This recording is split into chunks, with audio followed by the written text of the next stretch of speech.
Well, we're pleased to have with us this afternoon Nicholas Kokkalis. He is the founder of Pi Network. Nicholas, welcome to our program. Thank you very much for having me. I'd like to begin with, kind of your thought as to what is it about Pi Network, if you had to explain it to a novice, that makes it unique and advantageous for crypto investors, crypto miners. What do you think of that? Thanks for this question, Dorian. So Pi is really accessible to everyone out there. People can mine it by themselves using their mobile phones. So as long as you have a mobile device, you can participate. And then once you have mined it, and eventually, especially when we migrate everyone to the mainnet, which we can talk about it later, then you can use that currency to perform various activities on the network, which we call utilities. So Pi applications and other things. And the beauty of this is that even people who wouldn't be able to participate in this process, imagine someone in a country that they wouldn't have a bank account, or they wouldn't be able to how do you acquire a Bitcoin, for example, if you don't have a bank account or if you have no way to enter? So anyone can actually enter, and then once they enter, they are able to participate in those activities. They are able to pay Pi to ask another pioneer for some type of labor, for example. You can buy goods and services, or you can even get paid for services that you provide for others. Great, great, and that's nice insight that you give us there on how it works. So, what does it mean for the future of mining and crypto mining to have the ability to do this right in the palm of your hands? We think about the stories that are out there in these data centers that are just using so much electricity and energy, and it's so heavy. But you guys have really revolutionized how people can mine. So what does that mean now for the future of mining? Yeah, I think this is the way to go, because if you think about it, Bitcoin proved to the world that it is possible to have digital currency, and it works. So the first time that it was implemented, it had to be with the way it was to be succeeded. So to succeed, it needed to have servers, it needed to be what it is.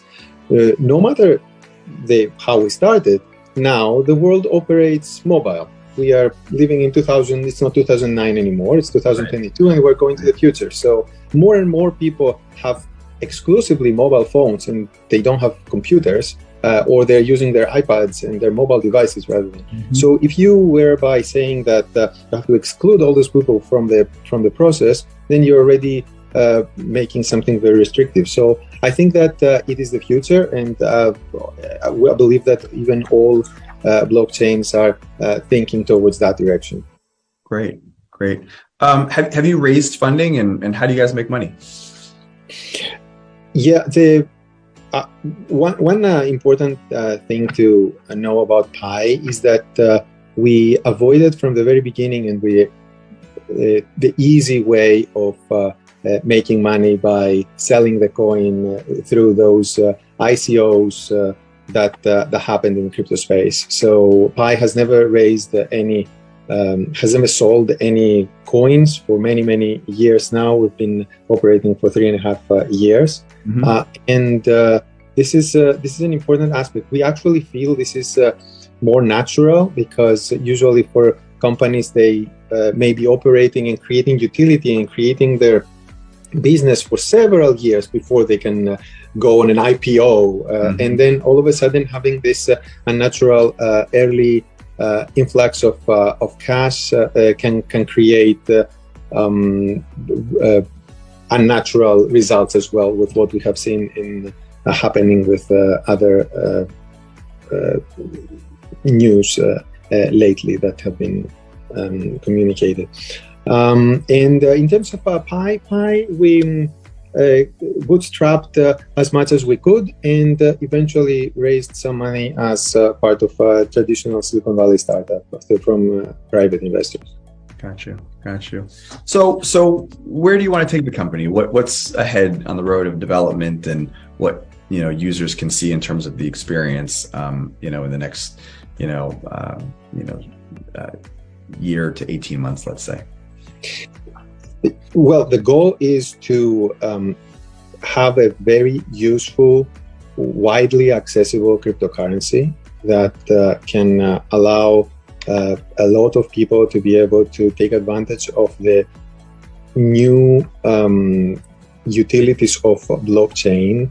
And by that, I mean there is a lot of innovation that happens with smart money. So once money can have, some people call it smart contracts. There's multiple ways to think about it, but it's the first time in the world where you can have things like micro escrows or micro payments or other things that essentially creating a new era of possibilities in the world. So Pi is combining those facilities along with a large network of people participating to create something useful for the world.